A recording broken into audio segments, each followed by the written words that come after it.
Hi guys. सो बीच में video में pause आ गया था और लाइव स्ट्रीमिंग रुक गई थी। एक्चुअल में वॉइस तो जा रही थी लेकिन कुछ सिस्टम में प्रॉब्लम है। अभी भी बरकरार प्रॉब्लम है, उसको मैं कल सही करवाऊंगा या करूंगा, देखता हूं कि क्या कर सकता हूं। तो मैं अभी रिकॉर्ड कर रहा हूं इस वीडियो को, इसी क्वेश्चन से ही प्रॉब्लम होना शुरू हुई थी, तो मैं यहाँ से अब रिकॉर्ड करके आपको ये वीडियो डालता हूँ। ओके, तो आई होप आपको मेरी आवाज़ सुनाई दे रही हो, वीडियो क्लियर दिखाई दे रहा हो। An electron moving with a speed of 5 into 10 raised to 6 meter per second is shot parallel to the electric field strength 10 raised to 3 Newton per Coulomb, arranged so as to retard its motion. How far will the electron travel in the field before coming to the rest? ये कैसे निकाला है, अब ध्यान से समझें। Actual में मान लो इलेक्ट्रिक फील्ड आपने इधर की तरफ रखा है और इलेक्ट्रॉन आपका इसको मान लो रिटार्ड करवाना है, तो आपको वेलोसिटी को in the direction of electric field ही रखना पड़ेगा। ठीक है, और वेलोसिटी आपकी मान लो कितनी दे रखी है, मान के लो 5 इंटू 10⁻6 मीटर पर सेकेंड दे रखी है। अब बताइए इलेक्ट्रिक फील्ड अगर राइट की तरफ है तो इलेक्ट्रॉन पे फोर्स किधर लगेगा, ऑपोजिट डायरेक्शन में लगेगा। और इसका एक्सेलरेशन कितना होगा, मतलब रिटार्डेशन कितना होगा, ये एक्सेलरेशन इधर की तरफ हो जाएगा, E by mass of electron. ठीक है, नाउ हम सिंपली लगा देंगे V square is equal to U square plus twice A S. Final velocity zero करनी है, इनिशियल है 5 इंटू 10⁻6 और इसका क्या square plus 2 into acceleration negative है तो minus E divided by mass of electron multiply by distance x. मान लो यहां से ये एक्स डिस्टेंस चलने के बाद इसकी वेलोसिटी क्या हो जाती है, जीरो हो जाती है। समझे, इस तरह से आपको बस एक्स की वैल्यू निकालनी है। इलेक्ट्रिक फील्ड आपको दे रखा है, ई क्या है, चार्ज ऑन इलेक्ट्रॉन जिसको आपको रख देना है, मास ऑफ इलेक्ट्रॉन आपको दे रखा है। इस तरह से आप इस क्वेश्चन को सॉल्व खुद करेंगे। If the flux of the electric field through a close surface is zero, flux close surface से क्या है, जीरो। एक क्लोज सरफेस है, क्लोज सरफेस से पास होने वाला फ्लक्स जीरो कब होता है, जब उसमें अंदर जो चार्जेस हैं क्यू एन वो क्या हो, जीरो। क्यू एनक्लोज्ड का क्या होने चाहिए, क्यू एनक्लोज जीरो होने चाहिए। बस this is the only condition जिसकी वजह से फ्लक्स क्या हो सकता है, क्लोज सरफेस से zero. so the electric field ये क्या है, the charge inside the surface must be zero, so third is the correct option, that is the only option और कोई और ऑप्शन नहीं होगा। समझे, कॉन्सेप्ट आप समझो। Electric flux over a surface in an electric field may be, electric flux over a surface in electric field क्या हो सकता है, पॉजिटिव भी हो सकता है, जीरो भी हो सकता है, नेगेटिव भी हो सकता है, तो इट्स सिंपल। ठीक है, नेक्स्ट क्वेश्चन ये देखिए, if the electric flux entering leaving the enclose surface is φ1 and φ2, the electric flux, electric charge inside the surface will be. Simple, आपको जो निकलने वाला है उसको लो पॉजिटिव और जो अंदर होने वाला है उसको लो क्या, नेगेटिव, और डिवाइडेड बाई क्या कर दो भाई, डिवाइडेड नहीं मल्टीप्लाई बाय आप एप्सिलॉन नॉट कर दो। क्यों, क्योंकि net flux is equal to क्या होता है, Q enclose divided by epsilon not. तो Q enclosed is equal to क्या हो जाएगा, phi net multiply by epsilon naught. Simple, आपको कुछ नहीं करना, φ2 minus φ1 into epsilon naught, this is the answer. Now charge of 2 coulomb is placed at the centre of a cube, एक cube के centre पे चार्ज 2 कूलम रख दिया है। What is the electric flux passing through one face, सीधी सी बात है, एक कॉर्नर पे अगर रखा है तो ये देखो क्यूब के एक कॉर्नर पे रख दिया है, ये देखो ध्यान से कि क्यूब के आपने अगर एक कॉर्नर पर, मैं इसमें थोड़ा सा अच्छा डायग्राम बना लेता हूं।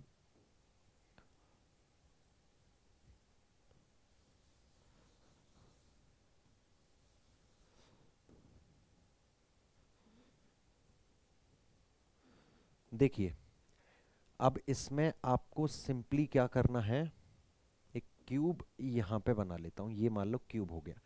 अब यहाँ पे इसके कॉर्नर पे एक चार्ज जब रखा जाता है तो जो कॉर्नर से, इस कॉर्नर से जो अटैच्ड सरफेसेस हैं उनसे पास करने वाला फ्लक्स तो जीरो हो जाता है। ये वाली सरफेस, ये वाली सरफेस और जो पीछे वाली सरफेस होगी, जो बची हुई सरफेसेस हैं उन तीन से जाता है क्यू बाई एप्सिलॉन नॉट। मतलब पर सरफेस कितना जाता है, क्यू बाई 3 एप्सिलॉन नॉट। समझ, सॉरी सॉरी ये गलत बोल दिया, जो बची हुई तीन सरफेसेस हैं उनसे जाता है आपका क्यू बाई 8 एप्सिलॉन नॉट। और जो पर सरफेस अगर मैं बात करूं तो डिवाइडेड बाई 3 कर दो, तो क्या हो जाएगा आपका, सिंपली आपका Q बाई 24 एप्सिलॉन नॉट। और Q की वैल्यू कितनी दे रखी है, 2 कूलम दे रखी है। कितनी दे रखी है, charge 2 coulomb, centre of a cube, sorry ये गलत है, सेंटर पे रखा है, कॉर्नर पे नहीं रखा, ठीक है। कहां पे रखा है, सेंटर पे रखा है। सेंटर पे रखा जाएगा तो इसका मतलब पर फेस कितना ना पास करेगा, पर face Q by 6 epsilon not pass करेगा, क्योंकि अगर सेंटर पे रख रहे हैं तो टोटल फ्लक्स पास करेगा Q बाई एप्सिलॉन नॉट, और पर फेस कितना पास करेगा, Q बाई 6 एप्सिलॉन नॉट, और Q की वैल्यू 2 है, तो 2 by 6 epsilon naught, that is becomes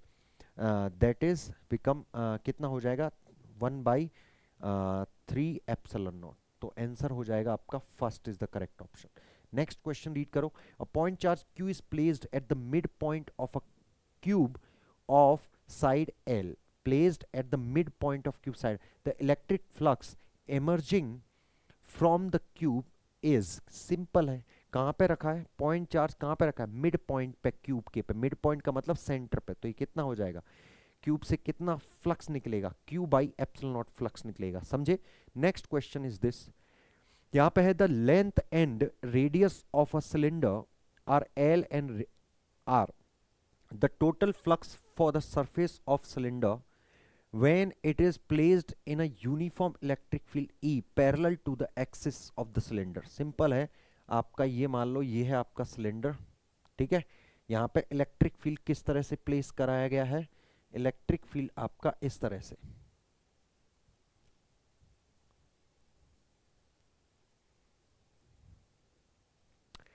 ठीक है, इलेक्ट्रिक फील्ड इस तरह से है। अब बोल रहा है ये क्या, पैरेलल टू द सिलेंडर ने, total flux for the surface of the cylinder when it is placed कितना हो जाएगा, zero. Zero should be the answer. क्यों हो जाएगा जीरो, जितना एंटर कर रहा है उतना ही पास कर रहा है। इट्स वेरी सिंपल, समझ में आ रही है, बहुत ही सिंपल क्वेश्चन है, ज्यादा घबराने की जरूरत है नहीं। ये क्वेश्चन का आंसर मुझे दो, what is the answer for this question, बताइए। Which of the following is correct, कौन सा करेक्ट है, इनमें से कौन सा ऑप्शन करेक्ट होगा। देखो ये क्या बता रहा है, ये E इधर है और X इधर है।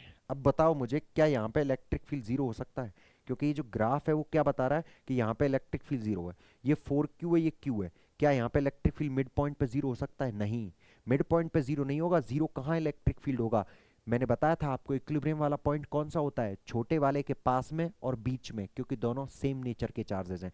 तो यहाँ पे क्या होना चाहिए, इलेक्ट्रिक फील्ड जीरो, तो यहाँ पे जीरो कौन सा ग्राफ बता रहा है, ये वाला ग्राफ बता रहा है, तो this is the correct option. घबराने की जरूरत नहीं है, सिंपल क्वेश्चंस हैं भाई, टेंशन नहीं लेना।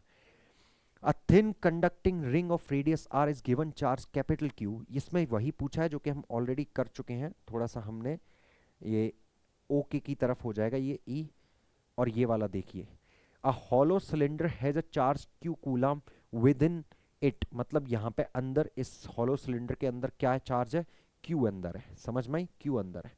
If phi is the electric flux कितना है, फाई है, phi is the electric flux in units of volt meter associated with the curved surface B, ठीक है, कर्व सरफेस B से कितना फ्लक्स पास कर रहा है, phi, the flux linked with the plane surface A in units of voltmeter will be charge is symmetrically placed within it। Simple है भाई, total flux कितना पास कर रहा है भाई, टोटल फ्लक्स कितना पास करेगा यहां से, total flux Q by epsilon naught, और कर्व्ड सरफेस से कितना पास करेगा, फाई, तो भाई ए सरफेस से कितना पास करेगा, ए सरफेस से जितना पास करेगा उतना ही किससे पास करेगा, सी से, मतलब ये वाला जो फ्लक्स है Q by epsilon not minus five, वो ए और सी दोनों से पास कर रहा है। तो अब क्योंकि सिमेट्रिकली चार्ज को रखा गया है, तो जितना ए से पास करेगा उतना सी से, तो ये हाफ, आधा ए से पास करेगा, आधा किससे पास करेगा, सी से, तो कितना हो गया भाई, half Q by epsilon not minus five. Next एक क्वेश्चन है, देखिए, the electric flux through the surface, अब इन फिगर 4 इज लार्ज, पहले लार्ज किससे होगा, किससे होगा, किससे नहीं, भाई सबसे सेम पास होगा, कोई दिक्कत ही नहीं है, ठीक है, सेम फॉर ऑल सरफेसेस, कैसा भी शेप हो, शेप पे डिपेंड नहीं करता, flux passing through the close surface, it depends किस पे डिपेंड करता है, ये ओनली डिपेंड करता है भाई कि चार्ज अगर अंदर है और सरफेस का शेप कैसा भी है, फ्लक्स सेम पास करेगा Q by epsilon not. An infinitely long uniform line wire linear charge density lambda passes through a sphere of radius r as shown in the figure. The electric flux through the surface. अब simply आपको क्या करना है, ये वाले wire की इतनी length क्या है, इतनी लेंथ अंदर है, तो पहले ये देख लो बस चार्ज कितना अंदर है। तो पहली बात तो ये लेंथ निकालनी पड़ेगी। ये लेंथ कैसे निकालें, पहले बताओ, ये कितनी है, ये आर है, ये कितनी है, एक्स है। तो ये वाला हिस्सा कितना हो जाएगा, यहां से यहां तक का हिस्सा वो हो जाएगा square root of R square minus X square. तो पूरी लेंथ कितनी हो जाएगी, पूरी लेंथ जो है वो कितनी हो जाएगी, twice square root of R square minus X square. समझे, ये इतनी हो जाएगी। तो अगर इतनी लेंथ अंदर है तो चार्ज अंदर कितना है, क्यू एनक्लोज्ड कितना है, बस लेमडा इंटू एल करना है आपको। तो lambda into 2 root R square minus X square. तो सिंपल आपका फ्लक्स कितना हो जाएगा, Q enclosed by epsilon not. तो बताओ कौन सा हो जाएगा, 2 lambda square root of R square minus X square upon epsilon not. ठीक है, नेक्स्ट एक क्वेश्चन देखिए, find the dipole movement of the combination of the charges as shown in the figure. Dipole movement निकालना है भाई, कैसे निकाला भाई, यहाँ पे 2q है तो इसको 2 में डिवाइड करके रख दो। अब इस q से बताओ बताओ माइनस q से q तक इसका डाइपोल मूवमेंट इधर की तरफ हो जाएगा। समझ में आ रही है, अरे आया समझ में क्या कह रहा हूँ, एक सेकेंड। q से डाइपोल मूवमेंट की डायरेक्शन तो हमारी कहाँ से होती है बोलो, अगर मैं एक सेकेंड इसको मैं मिटा देता हूँ। इसका डाइपोल मूवमेंट कैसे निकालेंगे, ये देखो एक क्यू इसके साथ अटैच हो जाएगा, एक क्यू इसके साथ अटैच हो जाएगा, तो ये एक कॉम्बिनेशन क्या बनाएगा, एक डाइपोल बनाएगा, और ये एक कॉम्बिनेशन क्या बनाएगा, दूसरा डाइपोल बनाएगा। सिंपल इस तरह से डाइपोल बन जाएंगे। और जब डाइपोल बन जाएंगे तो डाइपोल मूवमेंट्स कैसे निकाला है बताओ। पहले तो मुझे ये बताइए आप लोग कि अगर मैं डायरेक्शन की बात करूं तो डायरेक्शन किधर होगी डाइपोल मूवमेंट की, बोलो, प्लस से माइनस की तरफ होती है। समझ गए ना, तो ये डायरेक्शन हो जाएगी, फिजिक्स में अलग होता है, केमिस्ट्री में अलग होता है, तो ये हो जाएगी। तो अब बताओ यहाँ पे P कितना हो गया, Q इंटू ये लेंथ कितनी है L, यहाँ पे भी P इज इक्वल टू कितना हो जाएगा, Q इंटू ए। नेट डाइपोल मूवमेंट कितना हो जाएगा, नेट हो जाएगा आपका √2 इंटू क्यू ए। ठीक है, तो √2 into Q A, √2 into Q A. So this is the answer.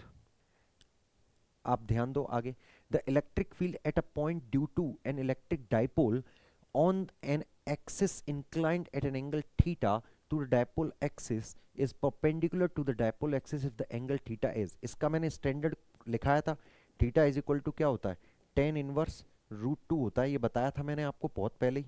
ठीक है, कैसे भाई, मान लो यहाँ से यहाँ तक ये डाइपोल है, ये P, यहाँ से कोई एक क्या है आपका एक पॉइंट है जिस पे इलेक्ट्रिक फील्ड क्या है, डायपोल की एक्सिस के 90 डिग्री पे। ठीक है ना, तो बस आपको कुछ नहीं करना, ये एंगल थीटा निकालना है। तो आप ये समझो, ये वाली चीज हमने बताई थी आपको, बताया था, ये समझा है, आप एक बार नोट्स चेक करें, ऐसा क्वेश्चन भी कराया इलेक्ट्रोस्टैटिक का, टाइम वेस्ट नहीं करना चाहता। यहाँ पे ये अल्फा होता है एंगल, और थीटा प्लस अल्फा को हम 90 बोल देते हैं।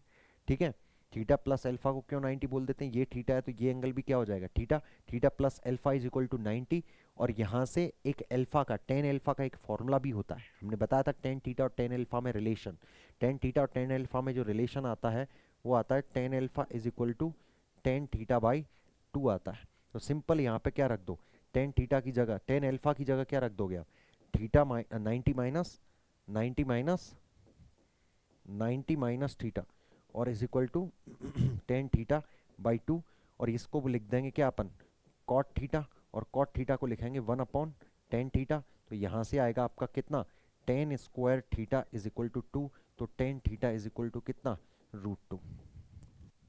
तो that's how C is the correct option. Next is two electric dipoles of dipole moment P and 64P are placed in opposite direction on a line at a distance of 25 centimeter. The electric field will be zero at a point between the dipoles whose distance from the dipole P is। बहुत ही simple question है, ज़्यादा दिमाग नहीं लगाना। ये एक dipole है और ये एक और डायपोल है, ये मान लो 64P और ये कितना है भाई, ये P। इन दोनों के बीच में डिस्टेंस कितनी दे रखी है आपकी, 25 सेंटीमीटर दे रखी है। अब 25 सेंटीमीटर डिस्टेंस है तो यहाँ से मान लो x डिस्टेंस दूर इलेक्ट्रिक फील्ड जीरो आ रहा है। तो बताओ आप मुझे ये बताइए कि इस P वाले की वजह से कितना आएगा। पहले ये बताइए मुझे कि भाई आपके ये P वाले की वजह से इधर कितना आएगा। ये आएगा 2kp divided by x cube, और इधर की तरफ ये 64 P वाले की वजह से कितना आएगा, 2k into 64P divided by 0.25 centimetre में ही आंसर चाहिए तो कोई दिक्कत नहीं है, 25 माइनस कर देता हूं मैं, ठीक है। सेंटीमीटर में ही आंसर चाहिए, 25 माइनस एक्स, और 25 पूरी है और एक्स को माइनस कर दिया तो ये आ गई, और इसका क्यूब। बस इन दोनों को इक्वेट करना है, इन दोनों को इक्वेट करके आंसर आ जाएगा। कैसे इक्वेट करें बोलो, 2k 64p divided by 25 minus x का cube is equal to 2kp divided by x cube. kp से kp गया, ठीक है, ये 2 से 2 गया, और इनका बस क्या कर दो, इनका दोनों तरफ 1 स्क्वायर क्या करना है, ये देखो ऐसे करना है, इस पे पावर 1/3 लगा दो, इस पे पावर भी, ये क्यूब है सॉरी, इस पे भी पावर कितनी लगा दो, 1/3 लगा दो। समझ में आई। बस अब करेंगे तो यहां से कितना आ जाएगा, 4 आ जाएगा, और ये आ जाएगा 25 माइनस एक्स, और ये आ जाएगा 1/x। बस क्रॉस मल्टीप्लाई करके इसको सॉल्व करना है। 4x is equal to 25 minus x, तो यहां से x की वैल्यू आ जाएगी 5, तो A is the correct option. आगे, a point Q lies on the perpendicular bisector of an electric dipole of dipole moment P। ठीक है, Q कहाँ पे लाई कर रहा है, on the perpendicular bisector of an dipole of dipole moment P if the distance of Q from the dipole is R much larger than the size of the dipole। ठीक है, यही कंडीशन हमारी होती भी है। then electric field at point Q is proportional to, क्या हो जाएगा, एक तो P के डायरेक्टली प्रोपोर्शनल होता है, एक R⁻³ के, तो D is the correct option. That's it, खत्म कहानी।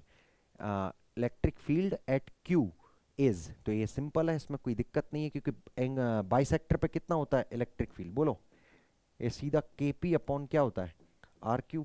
तो सीधा यहाँ से क्या कह सकते हैं कि E is directly proportional to P, और E is directly proportional to 1/R⁻, या फिर बोल सकते हैं R⁻³ दैट्स इट।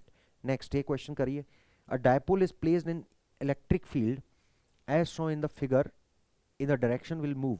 अब ये किधर मूव करेगा, ठीक है, पहली बात तो आप समझने की कोशिश करो, टुवर्ड्स लेफ्ट मूव करेगा, राइट मूव करेगा। तो यहाँ पे इलेक्ट्रिक फील्ड ज्यादा है, यहाँ इलेक्ट्रिक फील्ड ज्यादा है, इस पे फोर्स इधर की तरफ लगेगा Q इंटू E1, और E1 ज्यादा है, इस पे जो फोर्स लगेगा वो किधर लगेगा, ऑपोजिट में फोर्स लगेगा, और वो कितना लगेगा, Q इंटू E2, लेकिन E2 क्या है, कम है, तो राइट का फोर्स ज्यादा है, लेफ्ट का फोर्स कम है, इसका मतलब ये राइट में धक्का लगेगा इसका, तो टुवर्ड्स राइट। तो इस ऑप्शन और इस ऑप्शन में से अपना ऑप्शन होगा। अब बोल रहा है पोटेंशियल एनर्जी विल डिक्रीज। अब क्या कह रहा है, पोटेंशियल एनर्जी के बारे में क्या ख्याल है। अब राइट में अगर मूव करेगा तो क्या होता है कि पोटेंशियल विल ड्रॉप। देख क्या होता है कि अगर कोई भी इस डायपोल की अगर मुझे पोटेंशियल एनर्जी लिखनी है, अगर मुझे पोटेंशियल एनर्जी लिखनी है, कोई भी डायपोल अगर इलेक्ट्रिक फील्ड में होता था तो पोटेंशियल एनर्जी क्या होती थी, पोटेंशियल एनर्जी हम कांस्टेंट इलेक्ट्रिक फील्ड के लिए लिखे हैं, कितना लिखते थे बोलो, U is equal to minus PE। समझ में आई? अगर इलेक्ट्रिक फील्ड की स्ट्रेंथ अगर दूर जाता जा रहा है तो क्या हो रही है, कम हो रही है इलेक्ट्रिक फील्ड की स्ट्रेंथ। इलेक्ट्रिक फील्ड की स्ट्रेंथ कम होने का मतलब U का मैग्नीट्यूड क्या हो रहा है, कम हो रहा है। U का अगर मैग्नीट्यूड कम हो रहा है, ध्यान से समझने की कोशिश करें, U का अगर मैग्नीट्यूड इधर से इधर जाने पर क्या हो रहा है, कम हो रहा है। ध्यान से समझे, इधर से इधर जाने पर U का मैग्नीट्यूड क्या हो रहा है, कम हो रहा है। अगर U का मैग्नीट्यूड कम हो रहा है तो इसका मतलब U इंक्रीज करेगा। समझ में आई, क्योंकि U नेगेटिव होता है। समझ में आया, तो इस तरह से अपन इसको करने की कोशिश करेंगे, ठीक है। लेकिन एक चीज और ध्यान देनी पड़ेगी, क्योंकि जो डायरेक्शन है डायपोल की वो हो गई, ठीक है, प्लस से माइनस एकदम सही है, क्योंकि P और E के बीच में एंगल भी क्या है, 0 है, तो बिल्कुल इंक्रीज करेगा। तो आंसर होना चाहिए आपका ये, ज्यादा दिमाग आपको नहीं लगाना। An electric dipole of dipole moment P lying along the uniform electric field E, the work done in rotating the dipole by 90 degree angle. सीधी सी बात है, एक इलेक्ट्रिक फील्ड में, यूनिफॉर्म इलेक्ट्रिक फील्ड में अगर डायपोल है आपका, तो आप मुझे पहले तो ये बताइए उस डायपोल का पोटेंशियल एनर्जी कितनी होती है, minus P dot E. Minus P dot E का मतलब minus P E cos theta. अब इसको 90 डिग्री से क्या करना है, रोटेट करना है। 90 डिग्री से रोटेट करने में क्या होगा, थीटा मान लो इनिशियल 0 और थीटा बाद वाला कितना 90। रोटेट करने में वर्क डन इन रोटेटिंग, इसका मतलब work done by the external force चाहिए, तो अपन डेल्टा यू के इक्वल करेंगे और U final minus U initial, U final लिखूंगा minus P E cos 90 minus of minus P E cos 0, तो आंसर होना चाहिए सिंपल पी ई। ठीक है, पी ई, तो D is the correct option. ठीक है, नेक्स्ट क्वेश्चन ये देखिए, N electric dipole is placed at the angle 30 degree with the electric field intensity this. एक इलेक्ट्रिक फील्ड है भाई इधर की तरफ, ऐसे यूनिफॉर्म इलेक्ट्रिक फील्ड है, इससे कितने एंगल पे रखा गया है, 30 डिग्री के एंगल पे, 30 डिग्री के एंगल पे भाई ये डायपोल को रखा गया है।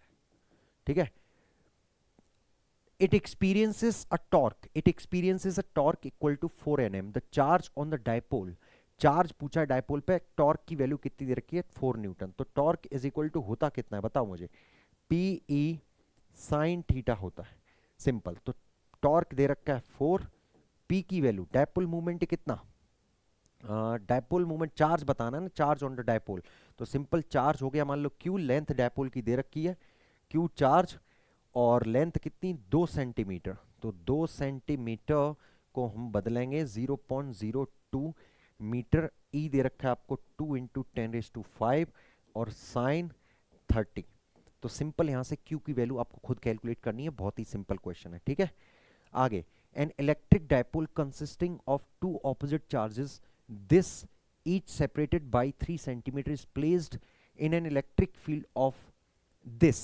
ठीक है, maximum torque on the dipole, simple है, मैक्सिमम टॉर्क की वैल्यू कितनी होती है, पी ई साइन 90 ये होती है, बस और कुछ नहीं करना। पी कितना है, चार्ज आपको दे रखा है कितना 2 इंटू 10⁻⁻⁶, और लेंथ कितनी दे रखी है 3 centimetre 0.03 multiply by electric field कितना है 2 इंटू 10⁵, बस इसको सॉल्व कर लो, खत्म होगी कहानी। कितना हमारा बस अब पावर की खेल है, बस देखो यहाँ से ये 3 0 और ये 3 0 से ये -3, तो ये 10⁻³ 12 into 10⁻³ this is the answer. ठीक है, थैंक यू।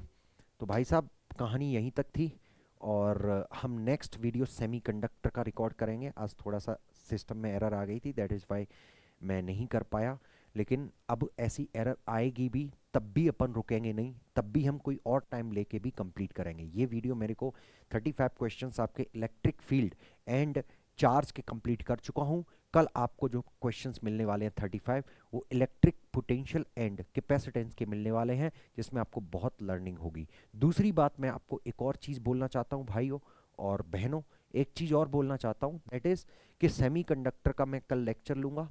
ठीक है, लेक्चर 1 और लेक्चर 2 और लेक्चर 3 में 35 क्वेश्चंस, इस तरह से सेमीकंडक्टर को कंप्लीट करेंगे। ठीक है, मैंने सारा आपको इनिशियल स्टेज में टाइम टेबल बता ही दिया कि किस तरह से हम फॉलो अप करने वाले हैं, एक बार और देख लो। लेकिन देखने की बात नहीं है इसमें, सबसे इंपॉर्टेंट बात यह है कि भाई 12 तारीख तक हम पूरा 12th का ये क्वेश्चनिंग का सेशन और जो थियरी थोड़ी बहुत रह गई है उसको कंप्लीट अपन कर देंगे।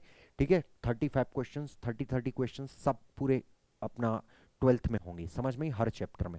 दूसरी बात, 12 तारीख से 20 तारीख तक, मतलब 13 तारीख से 20 तारीख तक, 13 तारीख से 13 अप्रैल से 20 अप्रैल तक, 20 अप्रैल तक अपन फिर से क्या करने वाले हैं, इलेक्ट्रोस्टैटिक से, कहां से, इलेक्ट्रोस्टैटिक्स से सेमीकंडक्टर तक, सेमीकंडक्टर तक क्या करेंगे, short theory plus 10 questions, 10 questions in each chapter. ठीक है, चैप्टर ये कंप्लीट हम करने वाले हैं, short theory plus 10 questions in each chapter, ये कंप्लीट करने वाले हैं, जिसमें आपको पूरा थ्योरी और शॉर्ट फॉर्मूलाज का रिवीजन हो जाएगा, और पूरे 10-10 क्वेश्चंस, इंपॉर्टेंट क्वेश्चंस ये इस तरह से कंप्लीट कर लेंगे। ठीक है, नेक्स्ट आपका 20 से मैं आपको बता देता हूं, 20 से मतलब 21 से आपका 28 तक 11th का रिवीजन, 11th का रिवीजन, समझ ना, 11th का रिवीजन ये डन हम करने वाले हैं, समझ में आई। इस तरह से कहानी रहेगी। आई होप आपको समझ में आ रहा होगा। 11th का मैं टाइम टेबल दूंगा, लेकिन इसका मैंने दे दिया। 11th में मैंने कई सारे चैप्टर्स का वन शॉट दे दिया, शॉर्ट थियरी भी दे रखी है, तो इसलिए कई सारे चैप्टर्स को हम एक ही साथ लगा लेंगे, एक ही साथ थियरी में। तो 3-3 चैप्टर, 2-2 चैप्टर, 4-4 चैप्टर करके एक साथ इसको 8-7 दिन में कंप्लीट करेंगे। समझ में आ रही है? मेनली हमारा 12th इंपॉर्टेंट है, क्योंकि 28 से 30 क्वेश्चन उसमें से आते हैं। बस 15-16 क्वेश्चन आपको 11th के और अटेम्प्ट करने हैं, आपका काम हो जाएगा। समझ में आ रही है? इस तरह से कहानी है। आई होप आपको कॉन्फिडेंस होगा, और प्लीज़ सपोर्ट करा करो। अगर कोई गाली दिया करे तो भाई साहब थोड़ा सा आप भी देख लिया करो ना यार। मैं थोड़ा पलट के गाली मारूंगा, और मेरे सामने थोड़ा ना, स्क्रीन के पीछे छुप के कुछ भी बोल रहे हैं यार। अब तुमको तो पता नहीं है ना कि कंडीशन क्या हुई थी। मेरी लास्ट जो ऑर्गेनाइजेशन है उसमें कंडीशन बहुत बुरी थी, बुरी हो गई थी भाई, समझ रहे हो ना। अब मैं वो डिस्कस थोड़ा ना करूंगा, दैट इज़ वाई मैंने छोड़ दिया तो अपना नया कहीं ना कहीं अपना ले लिया। अब लेना तो पड़ेगा ना भाई, काम तो करना है ना। दैट इज़ वाई आप लोग ऐसे करेंगे तो ठीक नहीं चलेगा। मैं ये लोग, जो लोग मेरे साथ में पढ़ रहे होंगे, उनको पता होगा कि मैंने कितनी कितनी मेहनत की थी, बट आपको फर्क थोड़ा ना पड़ता है इन चीज़ों से यार। चलो खैर guys, see you, sorry, see you, thank you,